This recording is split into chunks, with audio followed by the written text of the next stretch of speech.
Greetings, everyone. My name is Mirna, and on behalf of the Mindalia TV team, we want to welcome you to Mindalia live streaming, where thousands of people around the world gather to see the lectures and interviews organized by Mindalia TV. Today with us, we have Jorge Perez. Jorge is a professional counselor and certified coach who specializes in helping people take their relationships to their next level. He is the founder of the Right Path Coaching, and he's going to be talking us today about the perfect or the best way to communicate.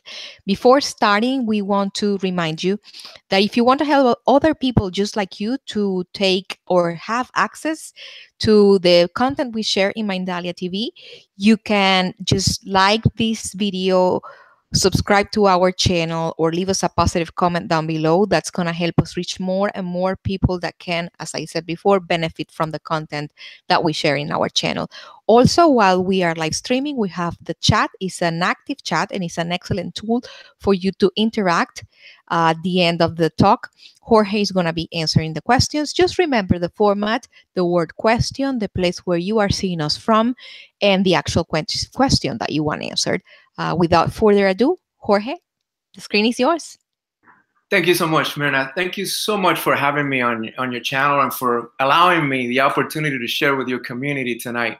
It is so awesome to see what you're doing, because what you're doing is trying to reach as many people as you can to help them out in different situations. And to me, it is an honor to be here tonight to be able to take time. I do not take this lightly. I know that we're busy and all of us have a lot of things to do in life. So I really do appreciate the fact that you have taken the time to join us tonight and just share some time with us. And as Mirna said, I am a certified life coach, also a professional counselor. Been doing this since about 2010. I founded my life coaching firm in 2016, Right Path Life Coaching, and I've been life coaching mostly since then. I still do some counseling, but I mostly do life coaching because there is a difference between counseling and coaching.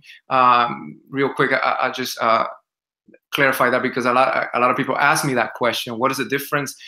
When you do counseling, when you do therapy, basically what you're doing is you're dealing with the past and how to help people process what they've been through and helping them move ahead. When you do coaching, you start from the now and you help the person from the now achieve what they want to achieve in the future. And as Mirna said, my niche, my specialty is relationship. So I call myself a relationship coach. And why do I do that? Because I think that relationships is one of the most important things that happens in our life. And we are all involved in relationships. Whether we see it or not, whether we think it or not. You might be thinking, well, I don't have anybody right now. I really feel myself lonely and stuff like that. We are all involved in relationships. And throughout my counseling career, as well as my coaching career, in talking with people and working with clients, there was a theme that kept popping up. Whenever I would ask my clients, or I would ask whoever I was working with, what brought you in today, or what's the issue, or what is on your mind? There seemed to be a topic that kept popping up, and that was the issue of communication, especially when I was working with couples, or when I was working with parents, or having to do communications with my kid. I can get my son or I can get my daughter to understand anything. They don't listen. They don't want to hear. So communication is very important. As a matter of fact, it's one of three main things why individuals seek some sort of professional help when it comes to counseling or coaching. The other two are finances and intimacy. And they're usually interrelated, right? If there's an issue with finances, then there's usually an issue with communication. I mean, especially if you're in a romantic relationship, if you're married, you know that if it's a stress financially, communication is going to go downhill real quick. There's going to be a lot of arguments. There's going to be a lot of conflict. There's going to be a lot of fights because money is too tight or we can't make it work. And usually when that's happening, then there's also an issue with intimacy. I mean, after all, who would want to be intimate with someone that you just finished fighting for the last 2.5 hours because you can't afford to go to McDonald's, or you can't afford to buy the children some clothes for school, or there's a birthday coming up and you don't know what to get because you don't have money. So usually communication breaks down because of all these other factors. So as I came to know these things, I started thinking, communication is very, very important in the way we interact with one another. And I started doing research and studying so that I could better help my clients and the people that I work with. And during my studies, I started finding out that there are several ways that we communicate. There are several types of communication. And that's what I want to take the rest of the time that we have together to talk about a little bit, because I believe that in order for our relationships to be the best that they can be, we need to understand what type of communication we are having with whoever it is that we're communicating with. And there's different styles, like I was mentioning before. We're going to talk about 4 or 5 of them tonight, if time permits. And the important thing about what we're going to be talking about is, and why is it important to know about these things, is because we need to understand and we need to know, first and foremost, what is our communication style. In other words, which way am I communicating?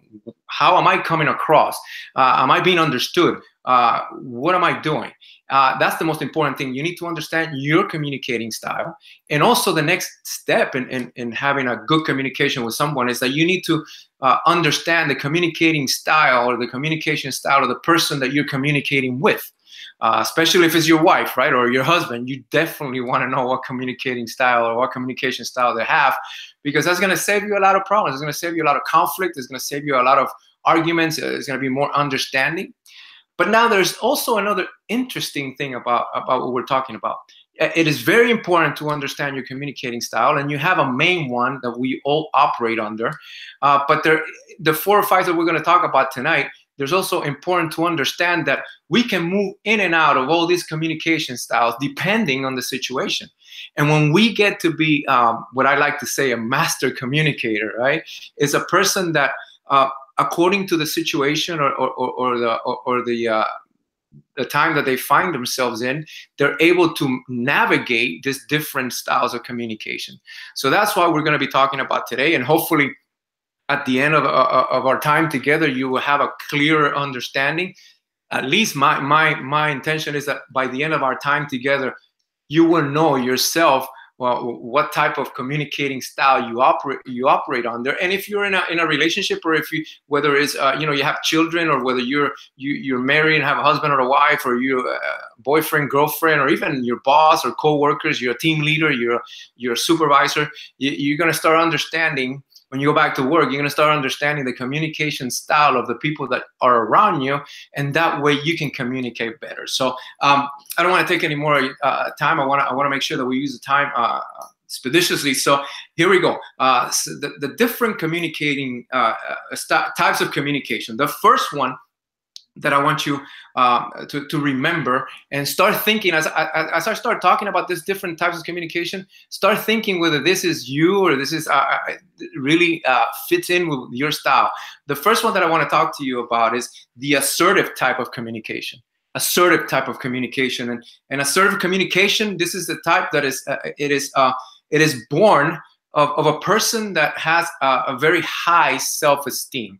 Someone that has a good self-worth, someone that is very sure of themselves, someone that has a healthy self-awareness, someone that has a good relationship with the most important person that you can have a relationship with, and that's a relationship with yourself. So this person, when you're assertive, when you're assertive in your communication style, it is born out of a sense that I know what I'm talking about. I am confident that what I'm talking about is right. I am confident that I have done everything I need to do to make sure that I can communicate it clearly to whoever I'm communicating. And it's the healthiest type of communication style that you can have. It's also the most effective one of all the communication types that we're going to be talking tonight. I like to say that it's the sweet spot between being too aggressive and too passive, which is 2 other communicating types that we're going to be discussing tonight. So when we are assertive, basically what we're doing is that we're having the confidence to communicate what we need to communicate without having to resort to manipulation, without having to resort to maybe enhancing, or what I like to say, distorting the truth, because I don't want to call anybody a liar. But when we are operating in this type of communication style, when we're assertive, we don't have to resort to any of that, because we are self-assured. And also when we are operating in this communication type, we don't allow ourselves to be pushed around. We don't allow ourselves to be manipulated, or just because someone wants to have their needs met. We're so self-assured that we're so assertive in the way we communicate and in the way we let people know where we stand and who we are, that we don't allow that to happen. Surprisingly, I want to let you know something. Surprisingly, although this seems to be the healthiest way to communicate, this seems to be the healthiest type of communication to have, surprisingly, assertive is the style that it is used the least amongst all of us. That was surprising to me when I started reading studies and trying to find out about these communications types. So assertive is although it's the healthiest one, it's also the ones that is used the least. So after the assertive communication style, I want to talk to you a little bit about the next one. And the next one is also an A, but it's the aggressive type of communication. The aggressive type of communication. And this style, I'm pretty sure that you have come across. And if you haven't come across, or if you say, oh, I don't know anything about aggressive style, it maybe because you are the aggressive type. but the aggressive type of communication, this style is all about winning. This style is all about winning.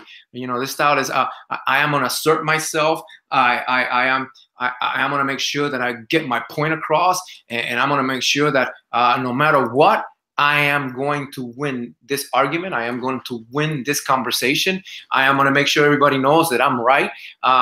It's the kind of people that I like to call the Mr. Googles of the world. You know, that there's nothing you can tell them because they know everything in the way they communicate. So they're very aggressive. This is the type of communication style that is all about meeting our self needs. That's the most important thing.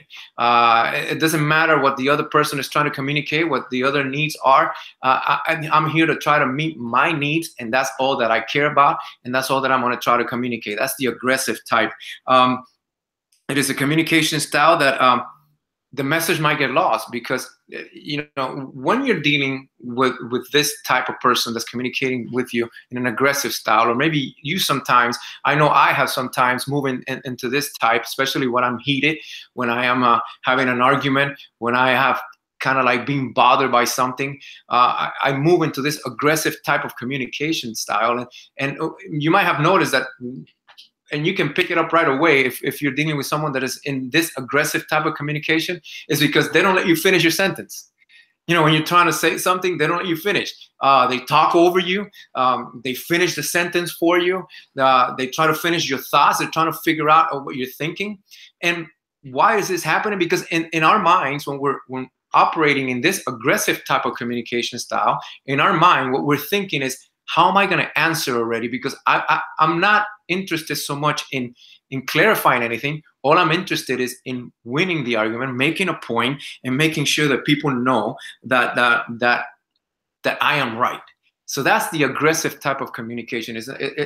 Sometimes it's one that you might notice yourself getting into. Like I said, especially when you're heated. I know that I'm down here in Miami, Florida, and I don't know if many of you are down here from this part of our country also. But one of the things that is down here that can get you really into this type of communicating style is traffic, is driving in Miami. And I know that sometimes when I'm driving in traffic and somebody cuts me off, especially rush hour here in Miami, is one of the most challenging things that you can get yourself into.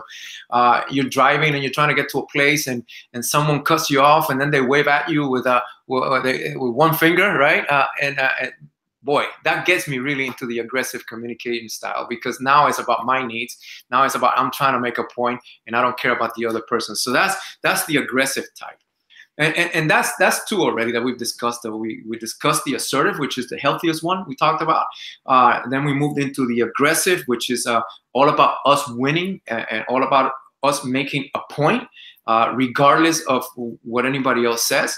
And now we're going to move into the next one, and the next communicating style, the next communicating type that I want to share with you is the passive aggressive type. The passive aggressive type, and I don't know if many of you are have come across this type, or many of you have moved in this type. I know I have also, and this is this style is the one that appears that where someone is passive on the surface, but are they really, right?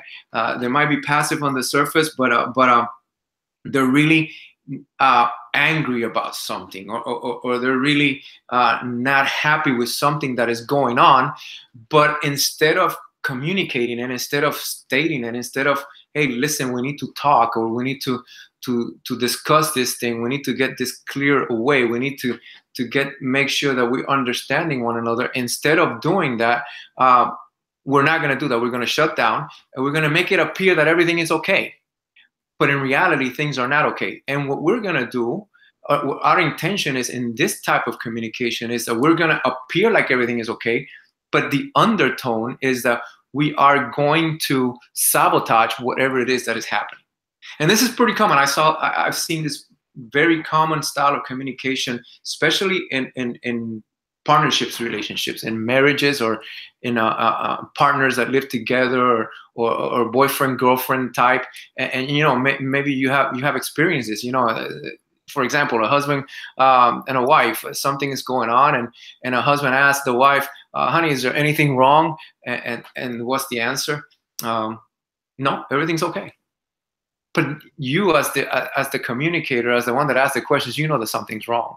You know that something's not quite right there. But you try to keep asking the question, and you always get the same answer. No, nothing's wrong. Nothing wrong. Nothing's wrong. But then other actions start happening, because we don't only communicate verbally, we also communicate with our actions, with our body language. So for example, I'll give you an example of a husband and wife situation. Honey, the husband asks, honey, they had something has happened before. The husband is now asking the wife, honey, is there something wrong? No, nothing's wrong. Everything's fine. Are you sure, honey? I mean, it seems like something's wrong. No, I said there's nothing wrong. Everything's fine. Now we're getting ready to have dinner. We're sitting down at the table. Honey, are you sure there's nothing wrong? No, nothing's wrong. Everything's fine. But when my food gets to the table, the plate seems to slam a little harder on the surface of the table, right? Or the glass of water seems to spill a little bit because it's set down a little bit aggressively. Well, that's kind of a passive aggressive type of communication. That's the type of people that are actually not really happy with something that's going on, but instead of communicating it clearly, instead of saying, we need to talk about this, they choose to stay quiet but sabotage it. That is it's very common in people that feel themselves helpless. In other words, in people that feel themselves in a relationship where they are the passive person in the relationship, and they're dealing with someone that's very aggressive, someone that's very domineering, someone that's very overbearing, and they feel like there's nothing that they can do or say that is going to change anything. So what happens then? They result, or they go into shutdown mode, and that reflects in their communication. Passive aggressive starts, no, I don't, but then you don't do stuff. Yeah, we're going to do that, or I'm going to buy that, or I'm going to go to the grocery stores, but then you never do it. Or I'm going to fix that later on. Honey, I told you I was going to fix it. I'm going to fix it. But then nothing gets fixed. So that is part of the passive aggressive way of communicating. And again, like I said before, people who behave in this manner, usually they feel powerless. They feel like that there's nothing they can do. They feel hopeless. And what happens then? Resentment starts building up.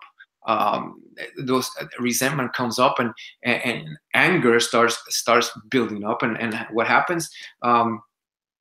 You start expressing it by subtly undermining. You start undermining, whether it's real or imagined. You start projecting your resentment on the other person. I don't know if you ever heard the expression, cut off your nose to spite your face. Well, that's a perfect description of a passive aggressive. It's like you cut off your nose because you're mad at your face. Instead of dealing with the whole thing about your face, okay, why is my no? You cut off your nose, and then you move on and you try to move to the next step. So that is passive aggressive. Again, not the best way to handle communication, but one that is pretty common, especially when someone feels like nothing I can say or nothing I can do is ever going to make a difference or change anything. So here we go. And I want to move into the next type of communication that we see, and that is pretty pervasive out there, and it's the submissive type of communication style, the submissive style, and this style you might also be run across of it, or maybe you operate in it sometimes, especially when we're children, when we're younger. This style is all about pleasing the other person. This style is all about pleasing people because you want everybody to like you. So you're gonna submit to, you're never gonna say no to anything. You're never gonna go against the grain. You're never gonna rock the boat. If they ask you to do something, you're never gonna say no. And this is something that is not that healthy if you constantly operate into this submissive role, because one of the best words that you can use in your vocabulary is the word no. You can start using the word no, and that moves you into the assertive type of communication. Sometimes when things happen, and whether you think that the person is going to like you or not because of the way you're going to answer, you're going to have to at times say, okay, whether this person likes me or not, I'm going to have to say no, or I'm going to have to not agree, or I'm going to have to disagree with this person. But the person that's operating constantly in the submissive type of communication, to them is really hard for them to be able to say no, or for them to be able to assert themselves. It is someone that is constantly thinking that the other person's needs are more important than their own.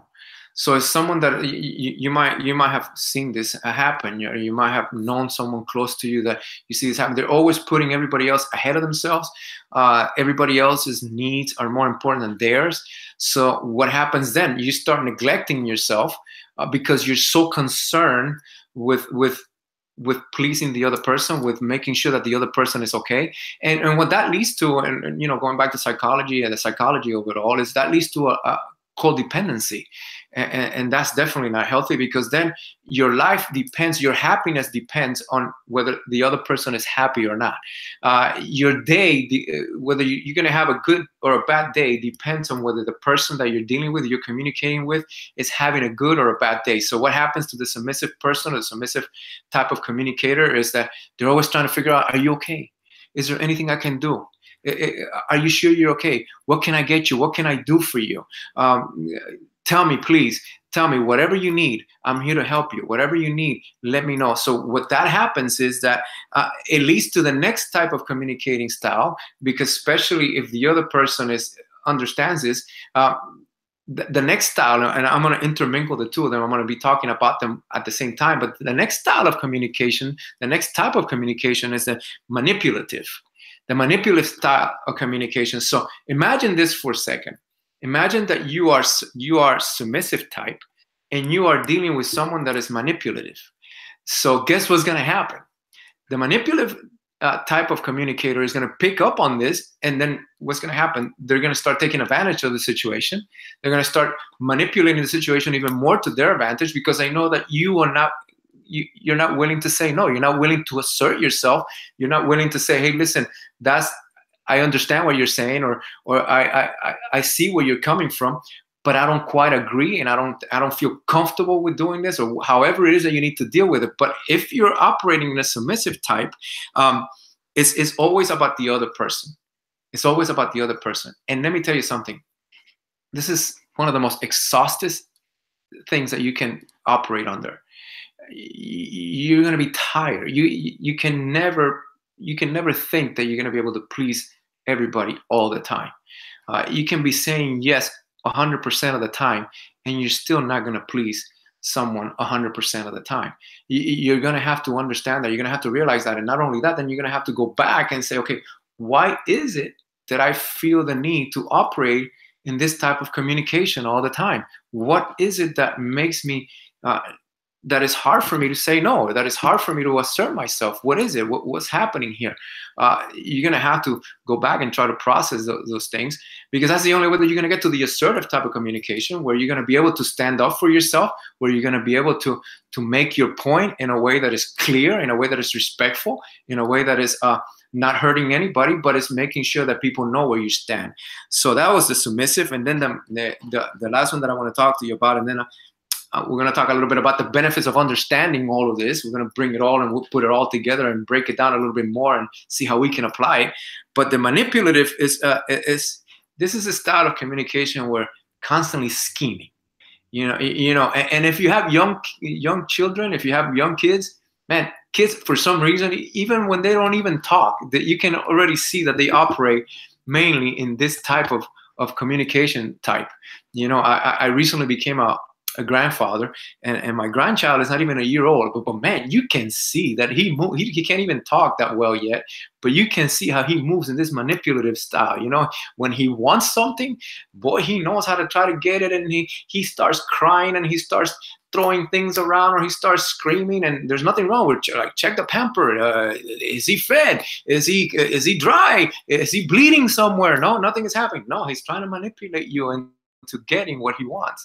And a lot of us as adults, we also move in this type of manipulation, this type of manipulative communicating style, which is sometimes is calculating and eschew. Manipulative communicators are very skilled at influencing or controlling others, especially submissive type of communicators. Especially those are the ones that are the usually the biggest targets of a manipulative communicator is the submissive communicator, because that's the one that you can manipulate and you can try to more or less mold to whatever it is that you want the easiest without any pushback. And usually the manipulative communicator, whatever they're saying, there's usually an underlying tone. There's almost like what we like to call a hidden agenda. He might be saying something, but it's a hidden agenda. It's like a double meaning kind of communication. It's like what I like to call the subtitles, right? When you're seeing a foreign film and you see their mouth moving, but unless you see the subtitles, you really don't understand what they're saying. The manipulative communicator at times is someone that operates this way, someone that operates in a way that is trying to take advantage of the situation for their own advantage. So there's an underlying message there. And usually the underlying message, the other person that's receiving the communication is totally unaware of. I mean, it's like you really don't know what that underlying message is. You just know that you're going to agree to do something because something doesn't feel quite right, but this guy is so good at how he talks. And we know people like that. We know people that are charismatic. We know people that are great communicators, but they start moving in the manipulative type of communication. And what they're doing is trying to control the situation and to navigate it in a way that is going to be to their advantage. So we have to really understand that, and we have to really identify and see, okay, and for those of you out there that have kids, I know that you're thinking right now, oh, that's little Johnny, or hey, that's little Susie, that's how she moves, or that is my son or daughter that might be growing and stuff like that. And I know, because that's the way I see it. Every time I was learning about this thing, it kept names and faces kept popping in my head, and even my name kept coming out and saying, hey, yeah, I move into this type of communications at times. So those are the types of communications that I want to share with you tonight. We share, I think it was 5 of them that we share, and now what I want to do with the remaining time that we have is try to tell you the benefits of understanding the different styles of communication. Because it's key. It's key for us to be able to know that a good understanding of the 5 styles of communication is going to help you learn how to react most effectively in almost any situation that you find yourself.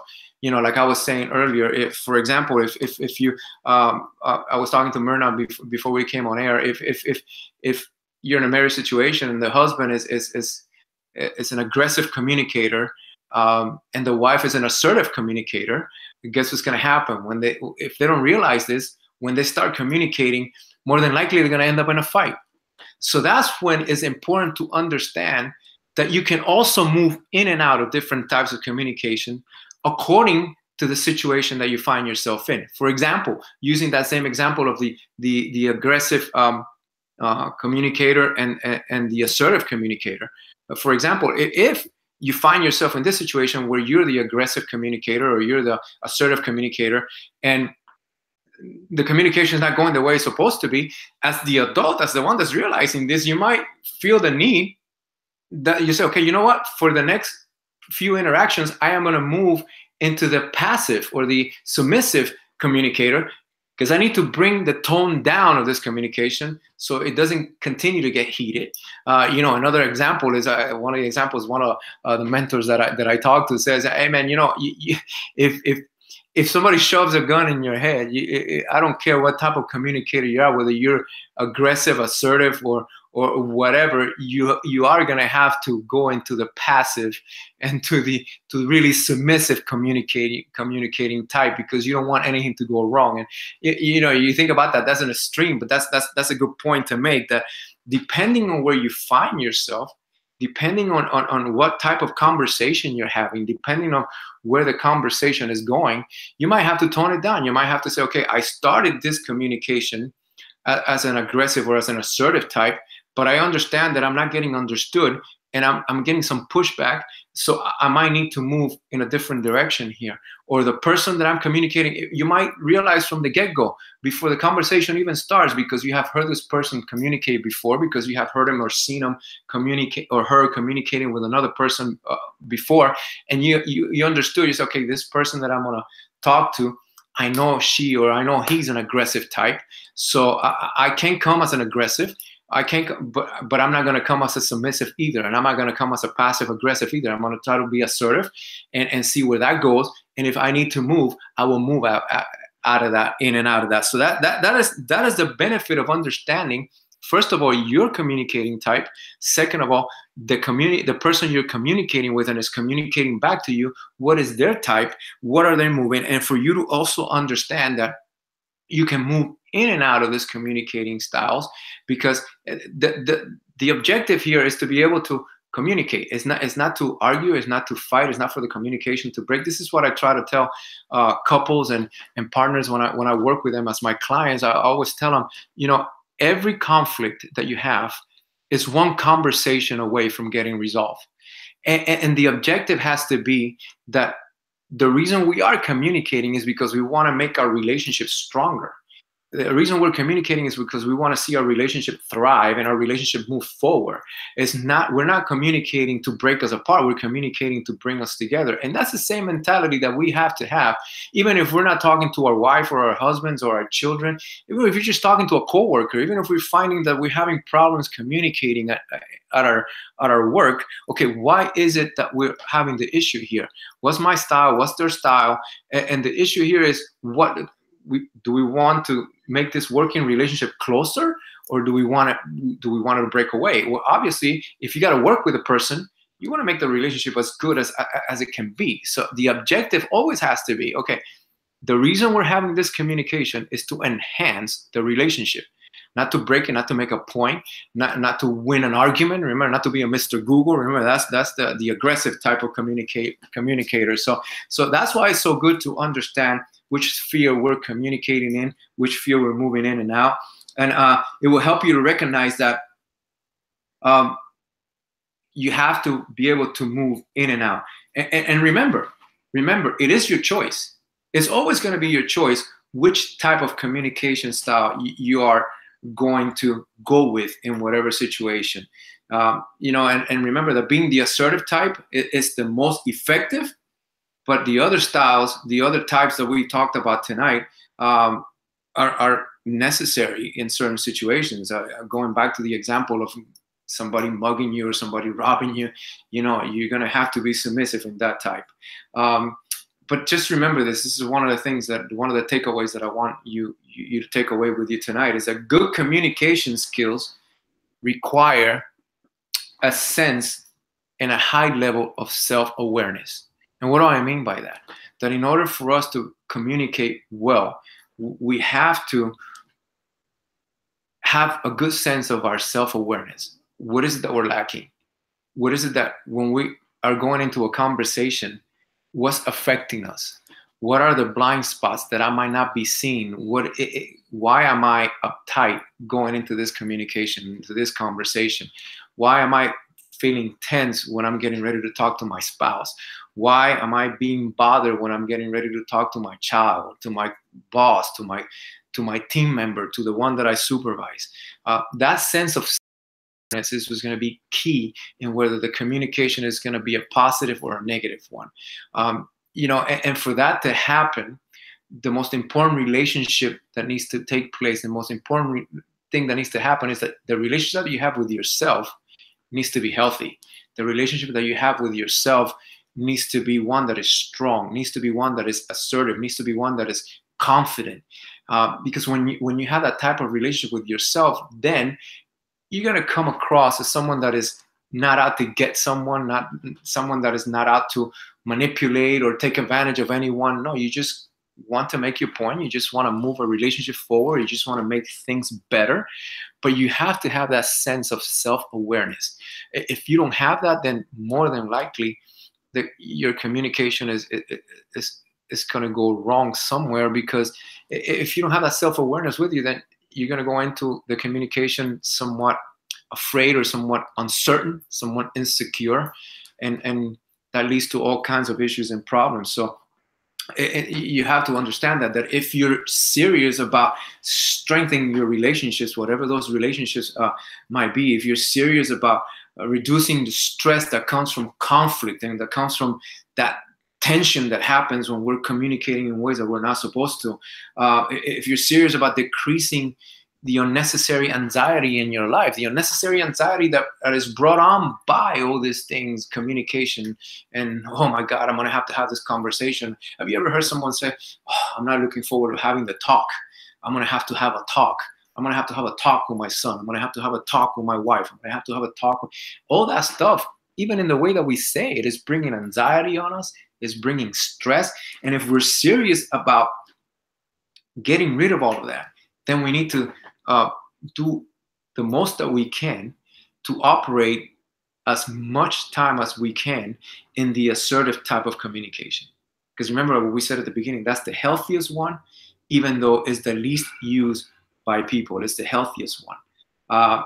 When you move in the assertive type of communication, studies show, and even personal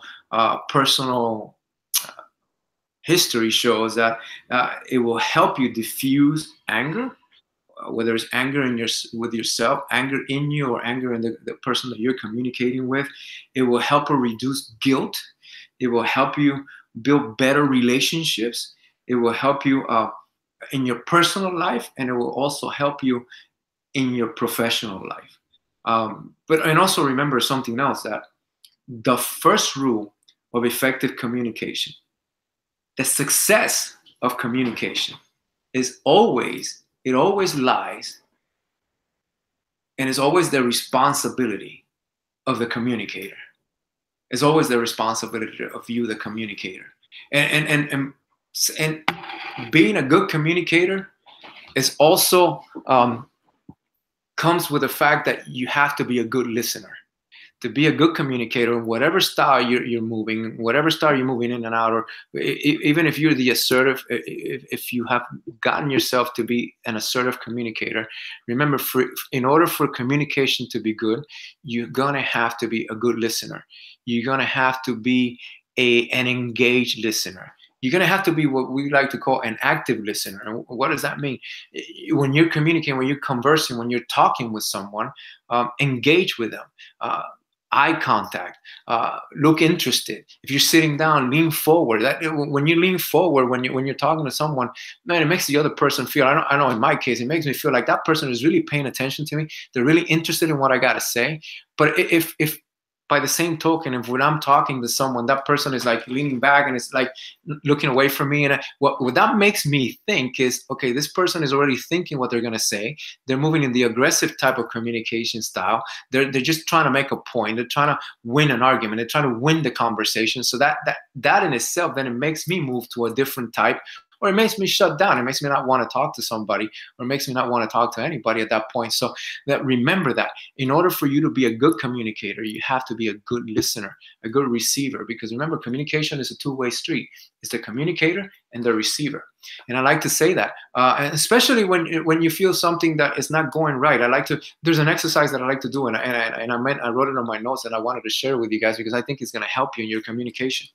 When you feel you need to communicate with someone, and you think it's going to be one of those hard topics that you're going to communicate, I always, especially with couples that I work with, but this works in any situation, with your kids, at work, supervisor, team member. I like to. It's called the 3-2-1 rule.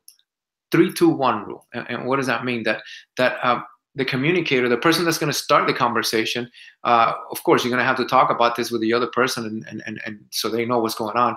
But the first person that talks is going to have 3 minutes to talk, uninterrupted. The other person needs to just sit there for 3 minutes and listen. When the 3 minutes are up, then it goes to the receiver. Now the receiver has 2 minutes to respond. And remember, keeping in mind that the reason for this conversation is to solve a problem, not to create one, to ease the conflict, not to exacerbate a conflict. So the other person responds with 2 minutes, and then it goes back to the original communicator for 1 minute, one last minute. And if it can be cleared up after that, then you start the process over again, 3-2-1 again.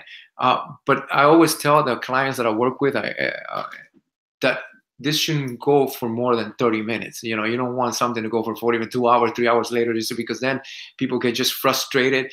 You're not even keen anymore. You just say, okay, what the heck? We don't want to do this anymore. So that's an exercise that really works, no matter what communicating type or style you're moving into, because it makes you listen. It makes you just sit there, and for the 2 minutes or the 3 minutes that you're just listening, it makes you listen. And then I would encourage you, as you're listening, to engage, to be an active listener, eye contact, leaning forward, letting the other person know that you're really interested in what they're saying. If you need to ask a clarifying question, like, did I understand you right? What I hear you say is, and those are the questions that will lead to good communication. Those are the statements that lead to good communication, that enhance and makes relationships stronger. Those are the questions that you need to ask. There's nothing wrong with you asking someone that you're talking to, can you repeat that again? Because I didn't understand you. What happens to us sometimes is that we don't want to sound stupid, or we don't want to seem like we're dumb. So even though we don't understand, we act like we do when we really don't. And that usually leads to a breakdown in communication. So don't be afraid. Don't be afraid to ask for clarification. Don't be afraid to say, excuse me, I heard you say this, but am I understanding it correctly? Or can you repeat that for me? So those are the things that I have for you tonight. Those are the things that I think that if we apply them, I know that those are the handles that I apply myself in my personal life, and those are the handles that I teach and that I encourage my clients and the people that I work with to put to practice in their communications, in their conversations, in their day-to-day life, and whether it's traffic, whether it's in a restaurant, in a coffee shop, Starbucks, wherever, to really, really practice this communication tips or hacks, as whatever you want to call them, because I think when we learn about the communication types, when we learn how we communicate, when we learn where the other person that's communicating with us is coming from, I think it releases a lot of stress, and it makes us be better communicators. It makes us be better human beings. It makes us be able to just cohabitate and live together in harmony. So that's all I got for you tonight. I thank you again for allowing me to share. And now I'm just, if you want to go over some questions, some feedback, I'm here for you. It's been an honor sharing with you tonight. So thank you again, Myrna. Thank you, Jorge. Definitely very enlightening, very, very valuable information that you shared with us. We want to thank you on behalf of our team and our audience, of course. We're going to go with the Q&A section, but before going there, there is something that we want to remind you, our audience, that if you want to help other people just like you to have access to the content we share in our channel, there is a couple of great things you can do just by liking this video, subscribing to our channel, or leaving us a positive comment down below. That is the way in which you help us reach as much people as possible. And we still have the active chat, so we're going to start with the questions. You're going to be hearing my voice, Jorge, but you won't see me. If you need anything, just let me know. Okay. We'll go with the first question. And it says, how do I know what type of communicator I am? Well, like I was saying before, that's an excellent question. How do I know what type of communicator I am? Well, that's an excellent question. You know, I mean, if you feel like you're always saying yes to, and if you feel like I was saying before, like you can't say no to anybody, you know, you're constantly putting other people's needs ahead of yourself because you want to make sure that they're happy. So in order for you to be happy, they got to be happy. If that describes you, or you know, if you're married, you can't say no to your husband because, you know, if my husband gets mad, then I'm not happy. Then it's pretty much you're operating the submissive type of communication. So those are some of the things that you should be looking for. Is it hard for me to say no? Do I always have to be pleasing everybody? When I communicate, when I have a conversation, I'm always giving in to whatever it is that everybody else is saying, and I don't have an opinion. I don't stand by my point. I'm always going with the flow because I don't want to upset anybody. If you feel that's you, then that's a submissive type. I hope that answers that question. Thank you. Next question says, why is the passive aggressive pretending everything is okay? Why are they just open? Again, like I was saying before, that's the healthier way, is to be open. But when a person feels like there is no hope, that there is no nothing that I can do or say is going to make a difference, but at the same time they don't have the I don't want to say courage because there might be other issues involved, but they don't have at the moment, they don't have what it takes to make a decision of whether I want to stay in whether it's a relationship, or I want to stay in this conversation, with whatever it is. They don't have at that time, they don't have the courage to do so. Then it's a defense mechanism almost. It's like, okay, I'm going to be passive aggressive. I'm going to shut down. I'm going to make look like everything's okay until I make up my mind what to do next. But right now, this is the best way for me to protect myself. This is the best way for me to operate day to day, and at the same time, get a little of a pushback without the other person maybe even realizing it. So that's why it's almost like a defense mechanism. When people start operating the passive aggressive mode, when in reality they should address the issues like the person they're asking the question was saying, instead of just putting it out in the open and let's talk about this and let's make sure that we understand it. They shut down and they go in defense mode. Thank you, Jorge. Next one says, if we are open and say things as we feel, then they say that we are just too naggy or complain too much. When, then what is the way to do it? Okay, so if I'm understanding correctly, what the person is saying, okay, I'm being honest with my feelings, and they're saying that I'm complaining. Well, it all depends. Remember, communication is another facet of communication, is the delivery part of the communication. It's how you deliver what you're meaning to say. You can be saying the same thing in different ways, and it can be taken differently. You know, for example, if someone thinks that you're complaining, it might be because of the way you're delivering what you want to say. It might come across complaining, and instead of saying, I don't know, let me see if I can come up with an example. Instead of saying, I can't come up with an example right now, but it's like however you deliver, you should say what you're feeling at the moment, but it should never be so, as you're expressing yourself, it should never be in a way that demeans the other person or insults or disrespects the other person. It should never be that way. But you should say what you mean. Look, this is my feeling. This is how I feel. I feel pretty strongly about this. I'm passionate. However you want to express it, however you want to frame it, as long as you're not demeaning the other person, attacking the other person. Because a lot of people say, okay, I'm just being honest, but are they really being mean?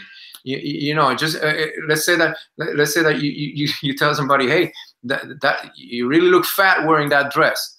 Well, it might be true, but are you really being honest, or are you just being mean? You know, so you have to know that difference.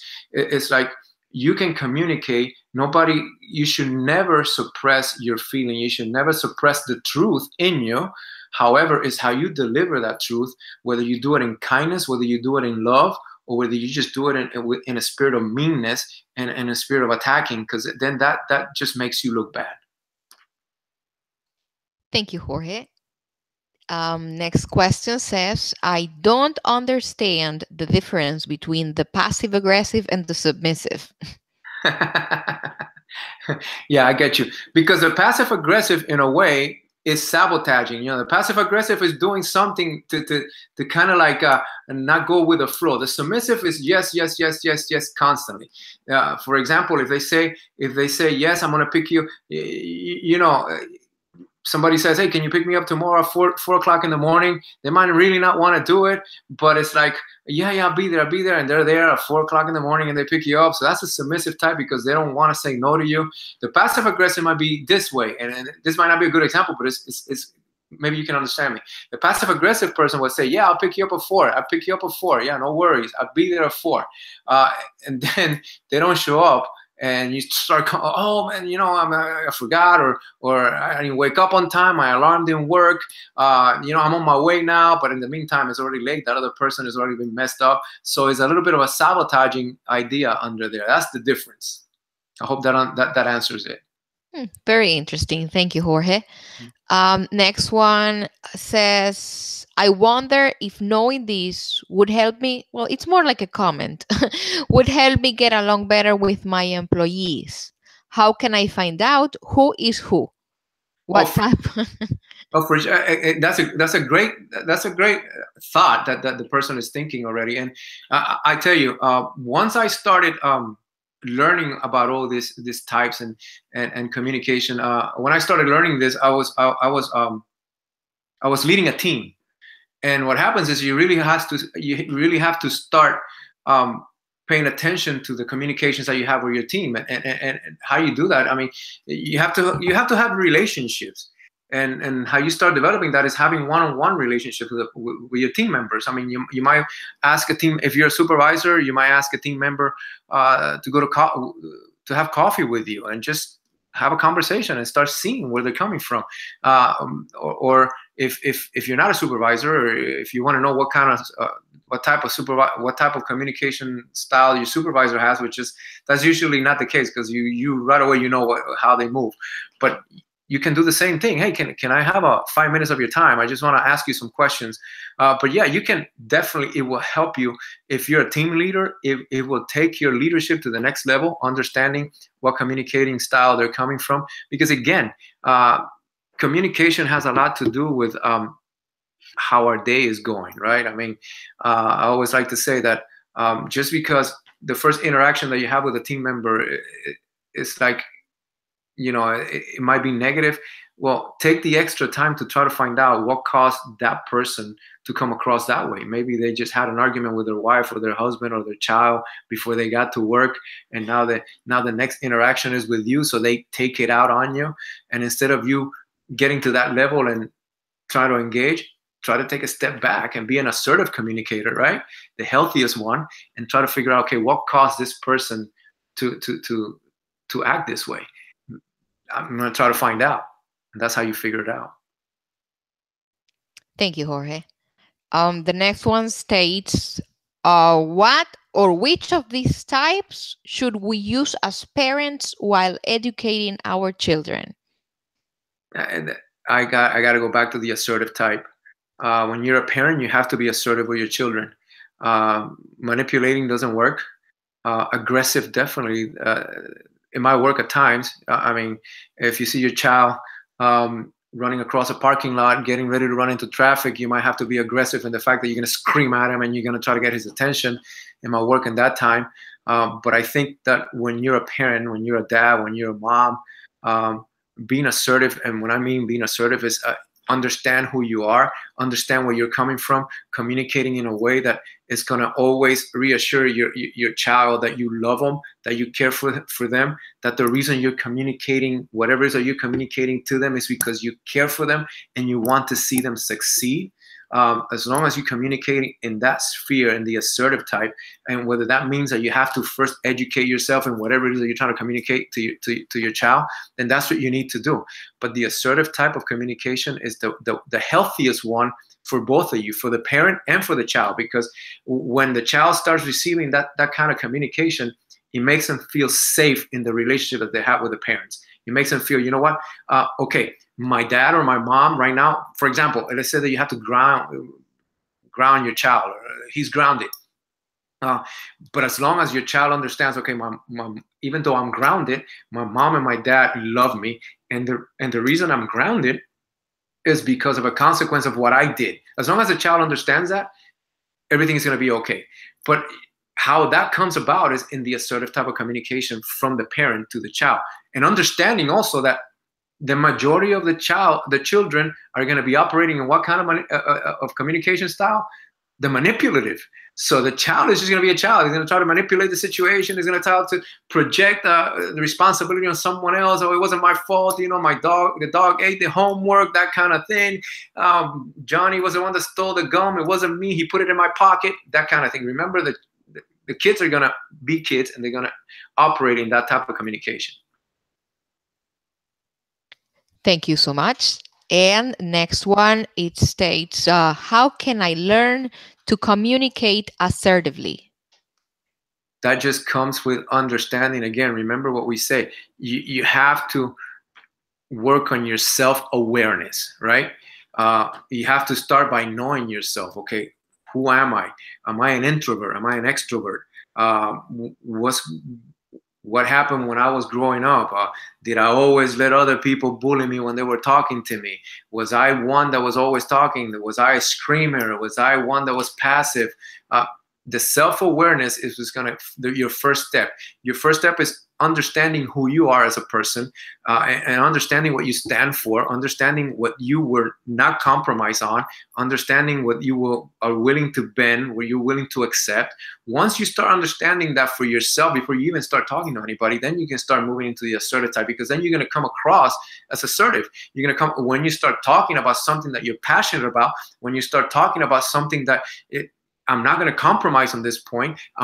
I will talk to you about it as long as you want to talk about it, as long as we do it in a respectful manner. But the other person is going to understand, okay, you know what? This person is set in that is a very passionate point for them. That's assertiveness. But the first thing is, remember, self-awareness. That's the most important thing before you even start moving into any of these types. Thank you. And let's see here. It says, some people just won't understand what we say. They are too fixated in their position. What can we do in that case? It sounds like you're dealing with an aggressive type of communicator. And that's a great question. Once you get to that point where, no matter what, look, I have a personal philosophy in my life when I'm dealing with difficult people like that, I say, you know what, I am willing to talk to you, and I'm willing to have a conversation with you, as long as the conversation is because we want to achieve something. But if the conversation is just because you want to argue and because you want to make a point and you want to win a point, then I will not engage with you. I will not talk to you anymore about this. Once you get to a point where you have asserted your point, and whether you have explained your point as clearly as you can, again, without insulting, respecting, without demeaning someone, and the other person just continues to be what I like to call bullheaded or stubborn in their ways, then, it comes a point in time where you just... there's no need to continue to engage or waste my time. Now, there's different situations. If you're a parent and you're dealing with a child, the child needs to always understand that you are the parent and you are the authority figure. So in the end, he's going to have to do what you tell him to do. But if it's just a peer-to-peer or friends or whatever kind of communication, then the best thing to do is disengage. Okay, you know what? Let's agree to disagree and have a nice day. That's what I would say. That's a good way to say it. Yeah. And we're almost done. This is the last question, and it says, do you mean that we have to be okay with not being right? Um, we have to be okay with not being right. No, I don't. I didn't say that we have to be okay with not being right. What I said was that we have to understand where the conversation is going. I don't quite understand the question. Have to be okay with not being right. Um, I be, think that it I think that it means that if people have just to accept that they are not right, because people are like in a battle when they discuss. Probably they want to. Yeah. Well, again, look, not every conversation needs to be a battle that you need to win. My mom, my mother used to tell me, she has a way, and I'm pretty sure that she didn't come up with this saying. So this is a saying that's been around: is you have to pick your battles, right? Not everything in your life has to be a battle. Now, if this is something that is a non-negotiable for you, if there's something that you say, you know what, this goes totally against who I am as a person. This goes totally against my core values, my who I am as a human being. Then you know what? I'm gonna try to state my point as long as I have to, and I'm gonna try to make the other person see my point. But remember one thing: all you can do is express your point, and that's it. You cannot make the other person agree with you. You cannot make the other person do what you're asking. All you can do is express your point, deliver your point in the best way that you can. And if the other person doesn't accept it, if the other person chooses not to accept, then it goes back to you on how you react to that. But it doesn't mean that you have to be okay with not being right. That's no, I don't think that's what it means. I hope I'm being clear that, even though it's kind of like a little cloudy for me. Thank you, Jorge. No worries. And now we definitely reached the end of the conversation, of the talk and the Q&A section. But before leaving, we want to have a chance to thank you and thank our audience for being with us today. And we want to remind you that Mindalia TV is a non-governmental, non-profit organization.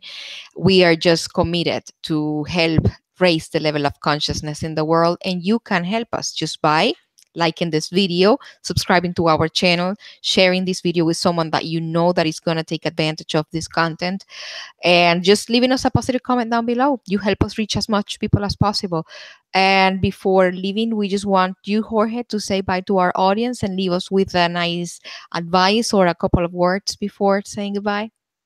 Again, Mirna, I just want to thank you for allowing me the opportunity of sharing time with your community tonight. It was awesome. I mean, time flew by. I don't know, but to me, it was like I looked and it was, oh my goodness, it's already time.